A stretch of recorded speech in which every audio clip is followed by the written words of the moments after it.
Hello, hello, hello. আ আবার কিছু কথা বলতে ইচ্ছে করছে। আম তো বিষয়টা হচ্ছে যে, যেই প্রসঙ্গে আমি কথা বলবো, অবশ্যই সেটা একটা আলোচিত প্রসঙ্গ। আ সেটাই একমাত্র আলোচিত প্রসঙ্গ বলবো। তো কিন্তু সমস্যার ব্যাপার হচ্ছে যে, এই বিষয়ে কোনো রকম কথা বলতে গেলে আ নিজেকে কোন পক্ষে দাঁড় করাবো আর নিজেকে কোন পক্ষে রেখে আ মানে সব দিক থেকে ভালো লাগবে আর কি, সেটা কিন্তু একটা কোয়েশ্চেনেবল জায়গা থেকে যায় আর কি। মানে পুরো ব্যাপারটাই যেখানে শুরু থেকেই প্রবলেমেটিক, সেখানে আপনি কার হয়ে কথা বলবেন, আপনি কোন পক্ষকে আপনি এগিয়ে নিয়ে যাবেন, সেটা একটা বড় ব্যাপার নয় কি? তো সেখান থেকেই দেখে আমি মানে কি বলবো, কখনো কখনো খুব একটা দ্বিধাগ্রস্ত হয়ে পড়ি আর কি। কার পক্ষ নেব, কিভাবে কি বলবো, কি কথা বলবো। এখানে সত্যি কথা বলতে যে আমার চ্যানেলের মানে ভিউয়ার্স বলতে আমার চ্যানেলের যে দর্শক, অডিয়েন্স বা ভিউয়ার্স বা সাবস্ক্রাইবার্স বা যাই হোক না কেন, খুবই ছোট সংখ্যার। তো তাতে আমার কোনো রকম কোনো প্রবলেম নেই। প্রবলেম প্রবলেমের কথা তো অনেক দূরের কথা। আমাকে যদি একজনও শোনে বা আমার কথার সাথে সে সহমত হয়, বা যদি কেউ নাও শোনে, তাও আমার যখন যেটা মনে হয়েছে যে না, এই এই কথাটা আমার মাথায় ঘুরছে, আমি এই কথাটা সামনে রেখে দেখি কতজন আমার সাথে সহমত পোষণ করে, সেটা অ্যাটলিস্ট বোঝা যাবে বা জানা যাবে। জাস্ট শেয়ারিং মাই থটস, আর কিছুই না। তো আজকে মানে কিছুদিন ধরে একটা বাইক কাণ্ড হলো, কিছুদিন ধরে একটা বাইক নিয়ে একটা বিশাল একটা শোরগোল পড়লো। মেয়েটি কারোর সাথে বাইকে কোথাও একটা গেছে, তাকে সেখানে দেখা গেছে। তো সেটা নিয়ে তার যে কি বলবো, রিউমার্ড বয়ফ্রেন্ড বা রিউমার্ড পার্টনার, আমি কারোর নামের সাথেই বিশেষ একটা পরিচিত নয়, আর আমি কাউকে কোনো রকম বিকৃত নামে ডাকতেও চাই না। তো সেখানে রিউমার্ড বয়ফ্রেন্ডই বলছি, বা যার সাথে তার আগে সম্পর্ক ছিল, কারণ মেয়েটি অনেক দিন আগেই ক্লিয়ার করে দিয়েছে যে তার সাথে তার কোনো সম্পর্ক নেই। তো সেখানে আমরা যেখানে এখানে প্রত্যেকটা মানুষই ভিডিও টু ভিডিও যেহেতু কথা বলে, তো সে যখন তার সাথে সম্পর্ক ছিল, সেই মেয়েটির যথেষ্ট রকম সৎ সাহস ছিল সেটাকে সবার সামনে এসে স্বীকার করার। আর এখন সে যখন বলছে যে না, আমার কাছে আমার সাথে সেই ব্যক্তির কোনো রকম আর সম্পর্ক নেই, আমার মনে হয় সেটাও আমাদের মেনে নেওয়া উচিত। এইবার কথা হচ্ছে যে বাইক কাণ্ডটা আহ, বাইক কাণ্ড যেটা হয়েছে সেটা হচ্ছে সেই কারণে এত যে ভিডিও নামছে একের পর এক, সে কি তার রিউমার বয়ফ্রেন্ড কিনা, নাকি কোনো রকম দাদা, নাকি কোনো রকম অন্য পুরুষ। ঠিক আছে, অন্য পুরুষ বলতে একাধিক পুরুষ এই মেয়েটির সাথে রিলেটেড, সেটা হলেও হতে পারে। কিন্তু সেখান থেকে যে একটা চারিত্রিক বৈশিষ্ট্য বা একটা চারিত্রিক ডিস্টিংগুইশ করার ব্যাপারটা, সেটা যে করা হচ্ছে, সেটা কতটা লজিক্যাল আমার ঠিক বোঝা যায় না। যারা এখানে কন্ট্রোভার্সি করছে, তারা কি মানে এই যে এত বয়সকাল অবধি তারা পৌঁছেছে, তারা শুধু মানে একটাই সম্পর্ক, একটা পুরুষ মানুষের সাথে একটা মেয়ে মানুষের শুধুমাত্র একটাই সম্পর্ক তারা জানে, সেটা হচ্ছে যে একটা আম, যেটা হয় আর কি, মানে প্রেমের সম্পর্ক বা একটা পুরুষ নারীর মধ্যে যে সম্পর্ক হয়ে থাকে সেইটুকুই সম্পর্ক থাকে। মানে তাদের জীবনেও কি সেটাই?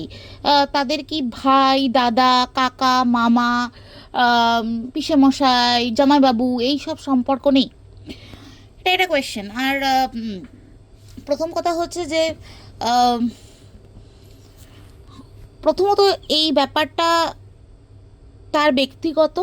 তো আহ, যদিও এখানে ব্যক্তিগত বলে কিছু থাকে না, আহ, উম, কারণ আহ, যেটা ব্যক্তিগত সেটাই টেনে টুনে বাইরে বার করে নিয়ে নিয়ে আসাটাই হচ্ছে কন্ট্রোভার্সি। এখানের যারা কন্ট্রোভার্সি করে তাদের তাদের হিসেব মতো। তো আমি ব্যক্তিগত ব্যাপারটা ছেড়েই দিলাম। কথা হচ্ছে যে যদি আহ, বাইকে কাউকে দেখাই যায়, সে কি মানে সে কি তার রিউমার বয়ফ্রেন্ড, সেটা যে 100% সত্যি সেটা কে প্রমাণ করে বলে দিতে পারবে? তা কারোর কাছেই তো কোনো রকম প্রমাণ নেই। আর সব থেকে বড় কথা হচ্ছে যে এই মেয়েটি, আমি এই মেয়েটির প্রসঙ্গে একটুখানি কথা বলি। তার বিয়ে হয় আই থিঙ্ক 17, 17 এরকম, 17 মানে 18ও হয় না আমার মনে হয়, বা 17 বা 18, ম্যাক্সিমাম 18ই হবে। কারণ 19 বছর বয়সে সে মা হয়, ঠিক আছে? বা হয়তো তারও কম হবে, তার মেয়েটির বিয়ে হয়। প্রথমত যে আমরা যখন ছোট ছিলাম, মানে আমরা যখন ছোট ছিলাম ইন দ্য সেন্স আমরা যখন 9-10-এ পড়তাম, আপনারা ভেবে দেখুন, 14-15 বছরের লোকে, আমি 15 বছরে মাধ্যমিক দিয়েছি, আমি 15 বছরে মাধ্যমিক দিয়েছি, তো 14-15 বছরে ধরে নিলাম লোকজন 9-10-এ পড়ে। আমি এরকম প্রচুর, মানে আমার সাথে এরকম প্রচুর মেয়েরা পড়তো, যারা হচ্ছে যে অনেকে হচ্ছেন এই 9-10-11 এই সময়টা কিন্তু মানে আইদার নিজের পছন্দ মতো বাড়ির থেকে বেরিয়ে গিয়ে বিয়ে করে নেয়, বা অনেকের আবার দেখে দিয়ে দেওয়া হয়েছে। আমার সঙ্গে একটা মেয়ে পড়তো 11-এ, তো সেই মেয়েটি যথেষ্ট সম্ভ্রান্ত পরিবারের একটি মেয়ে, তার বাবা উকিল ছিল, লয়ার ছিল, তারপরেও সেই মেয়েটিকে 11-এ বিয়ে দিয়ে দেওয়া হয়েছে। তো মেয়েটি তখন জাস্ট 17। মানে আমরাও যেহেতু একটু কলকাতার আউটস্কার্টেই থাকি, সেই মেয়েটি আর একটু ভেতরে থাকতো, তো বিয়ে দিয়ে দেওয়া হয়েছে। তখনকার দিনে এরকম রেজিস্ট্রেশন অতটা মানে ইয়ে ছিল না, মানে কি বলবো, গুরুত্বপূর্ণ ছিল না। তো বিয়ে দিয়ে দেওয়া হয়েছে। তো অনেকেরই বিয়ে দিয়ে দেওয়া হয় এই সময়। তো অনেকবার আমি আমার নিজের বন্ধুবান্ধবদের মধ্যেও দেখেছি যে এই ছোট বয়সে যারা বিয়ে করে যায়, এই ছোট বয়সে যারা বিয়ে করে সংসার করতে যায়, তারা যদি নিজে দেখেও যায়, নিজের পছন্দেও যদি বিয়েটা করে, তারা কিন্তু বিয়েটা অনেক সময় টিকিয়ে রাখতে পারে না। তার কারণ হচ্ছে যে তারা বিয়ে জিনিসটা বোঝার আগেই, বা একসাথে সংসার করা বা একসাথে থাকা, বা লাইক একটা বিয়ের জন্য যা যা করতে হয়, পুরো বেসিক্যালি বিয়ে ব্যাপারটা বোঝার আগেই তারা সংসার করতে শুরু করে দেয়। তারা নিজেরা নিজেদের মেন্টাল স্টেট যখন এরকম এরকম জায়গায় থাকে, যখন সব থেকে বেশি কেয়ার, সব থেকে বেশি কি বলবো, মানে কারোর লাইক কম্পেনিয়নশিপ সিক করে, ঠিক আছে? এই সময়টা, এই বয়সটা 14, 15, 16, 17, 18, এই বয়সটা সব থেকে বেশি পেরেন্টসদের কেয়ার, কারোর কম্পেনিয়নশিপ বলতে আমি এখানে কোনো গার্লফ্রেন্ড বয়ফ্রেন্ড বা পার্টনারের কম্পেনিয়নশিপের কথা বলছি না, মা বাবা ভাই বোন সিবলিংস বন্ধু বান্ধব, কারোর একজন কম্পেনিয়নশিপ যেটা হচ্ছে সে মানে সেই ব্যক্তি তাকে বুঝবে, এরকম একটা কম্পেনিয়নশিপ, বা একটা কি বলবো মানে একটা মেন্টাল থেরাপির সব থেকে প্রয়োজন, সেই সময়ে তারা বিয়ে করে একগাদা রেসপন্সিবিলিটি নিজের কাঁধে নিয়ে নিচ্ছে অজান্তেই, ঠিক আছে? তো তারা কখনোই প্রিপেয়ার্ড নয়। তারা হয়তো ভাবে, নিজের থেকে ভাবে যে আমি ভাই প্রিপেয়ার্ড, আমি প্রিপেয়ার্ড বলেই আমি পালিয়ে যাচ্ছি, বা আমি প্রিপেয়ার্ড বলেই আমি আমার মা বাবার কথায় রাজি হয়ে যাচ্ছি, যেই মা বাবারা ছোট বয়সে বিয়ে দেয়। প্রথম কথা হচ্ছে যে এই যে মেয়েটির যেই সময় বিয়ে হয়েছে সেই সময় এই এই এই আমরা এত মানে কি বলবো, আমরা এত কথা বলছি যে আজকের দিনে এত কথা আমরা বলতে পারতাম না, মেয়েরা সামনে এসে এত কথা বলতে পারতো না, ঠিক আছে? এরকম নয় যে আমরা কথা বলতে পারবো না, বা মানে আমাদের ক্যাপাবিলিটি নেই, সেটা নয়। এত প্ল্যাটফর্ম ছিল না, আর আমাদের মেয়েদের মধ্যে সেই সাহসটাও ছিল না, ঠিক আছে? আমিও প্রচণ্ড স্ট্রিক্ট ফ্যামিলিতে বড় হয়েছি। আমি জানি যে আমি আজকের দিনে যতটুকু আমি ভোকাল, আমি একটা সময় সেই ভোকালটা ছিলাম না। আমি যে ভোকাল হয়েছি আজকের দিনে, যে দাঁড়িয়ে আমি ভোকাল হয়েছি, তার কারণ আছে। তার কারণ হচ্ছে যে আমার লিটারেসি, আমার এক্সপোজার, এইগুলো একটা মানুষকে ততটা কনফিডেন্ট তৈরি করে যে সে ভোকাল হতে পারবে। কিন্তু আজকে এই মেয়েটি টিনা, এই এই টিনার মতো মেয়েরা যারা 16-17 বছর হলো কি হলো না, মা বাবা একটা বিয়ের ব্যবস্থা করে তাকে বিয়ে দিয়ে দেওয়া হচ্ছে, তার সেই রকম কোনো এডুকেশনও নেই, বা সেই রকম কোনো এক্সপোজারও নেই যে সে নিজের কথাগুলো বলতে পারবে, যে মা বাবার সামনে বলতে পারবে যে না আমি রেডি নই এখন। বিয়ের আগেও সে বলতে পারিনি, আর বিয়ের পরে তো ছেড়েই দিন। এমন একটা বাড়িতে বিয়ে হয়ে গেছে যে যেখানে পুরো জিনিসটাই আলাদা, মানে পুরো আজকের দিনে মেয়েরা যেভাবে মানে নিজেদের জীবন কাটাচ্ছে, আজকের দিনে মেয়েরা যে মানে মানে কি বলবো, মানে সেলফ ইন্ডিপেন্ডেন্ট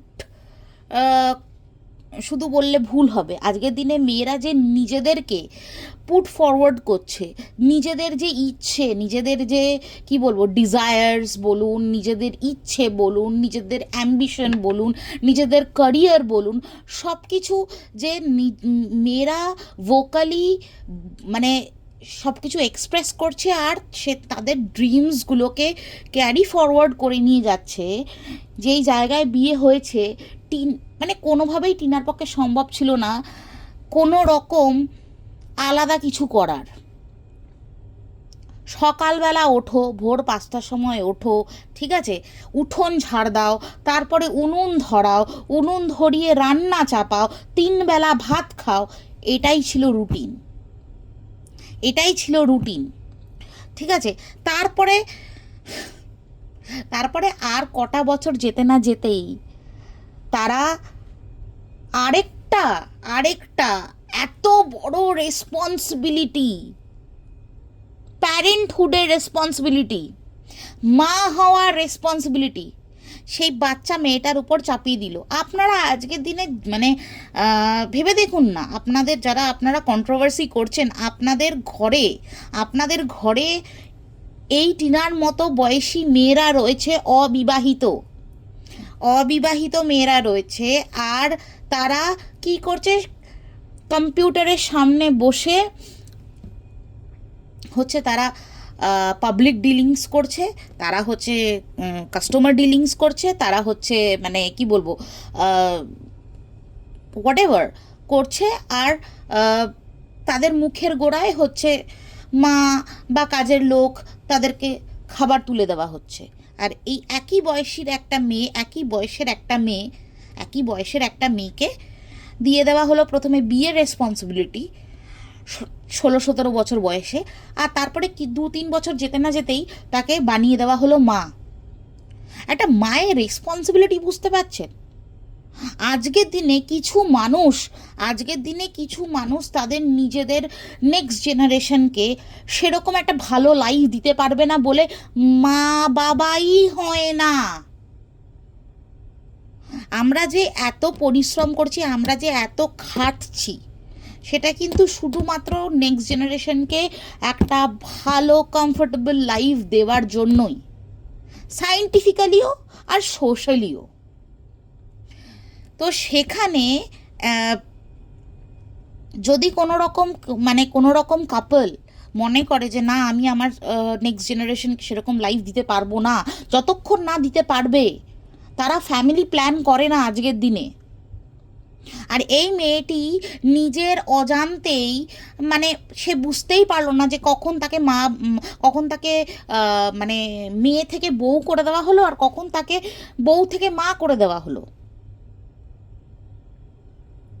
আর তারপর সব থেকে বড় কথা, আমার মনে হয় যে মেয়েটি ক্রমাগত রিয়েলাইজেশনে তো ছিলই যে না, আমি এখানে পারছি না বা আমি এখানে অ্যাডজাস্ট করতে পারবো না। ভাই, এটা লাইক আমি বুঝতে পারি না এখানে যে টিনার সাথে তার শাশুড়ির কম্প্যারিজন কেন করা হয়, আজকের দিনেও Shiladevi Tina. There is a decade difference between the generation, a decade, and more than a decade, I would say, more than a decade. Actually, twice a decade.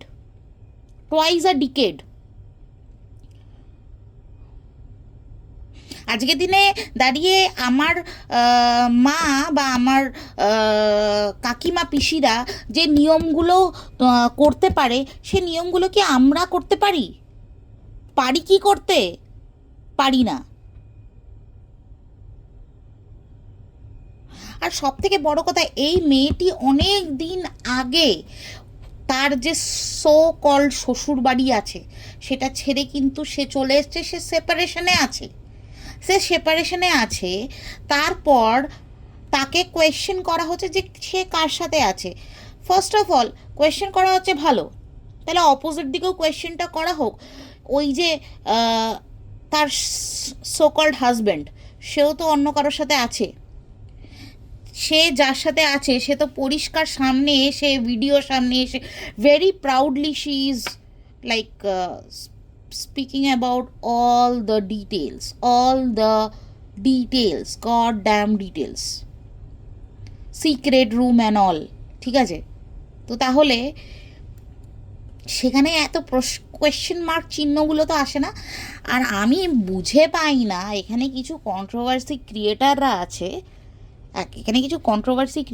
আছে, তারা নাকি অ্যাক্টিভলি পলিটিক্স করেছেন, এবং যেই পার্টির হয়ে তারা মানে পলিটিক্স অ্যাক্টিভলি পার্টিসিপেট করেছিলেন বা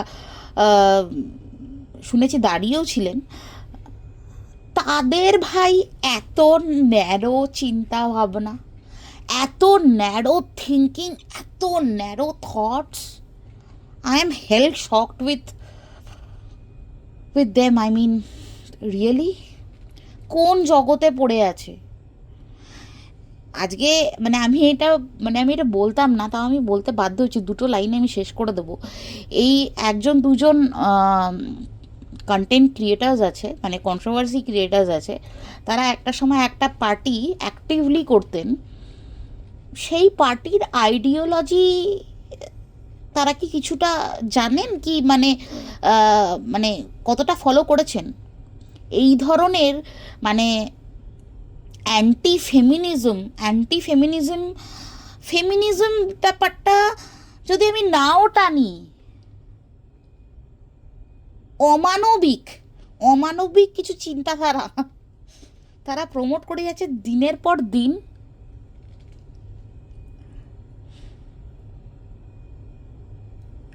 প্রত্যেকটা মানুষের সব থেকে প্রথম রাইট হচ্ছে যে নিজের জীবনটা নিজের মতো করে বাঁচা, নিজের জীবনটা নিজের মতো করে বাঁচা।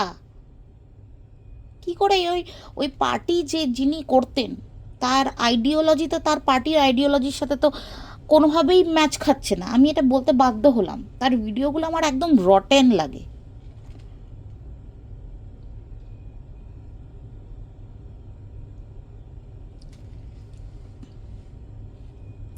একটা বাচ্চার দায়িত্ব শুধু তার মায়ের, কেন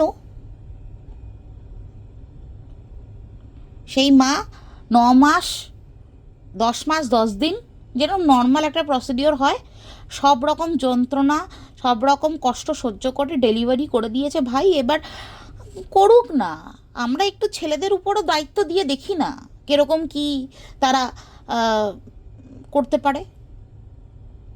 জিনিসটা একটু আলাদা হলে প্রবলেম কি আছে? কোনো তো প্রবলেম নেই।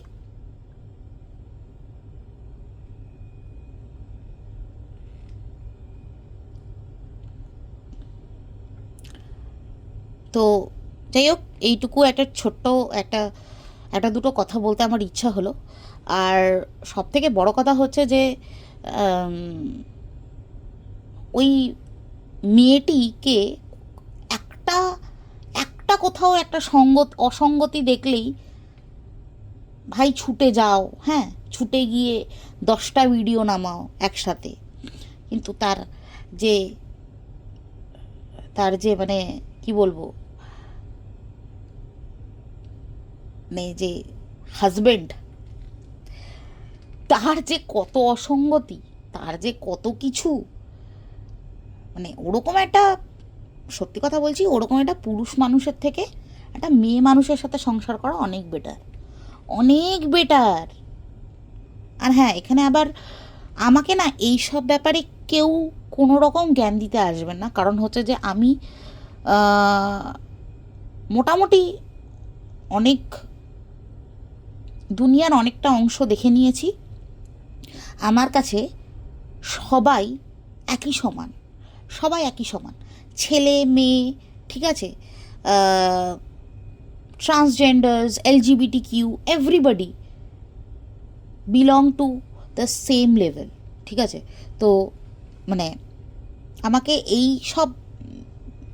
এইসব অ্যাটলিস্ট এইসব দিক থেকে আমাকে কেউ কিছু কোনো কথা বলতে আসবেন না, আমি জিনিসটা একদম একদম অ্যালাউ করবো না।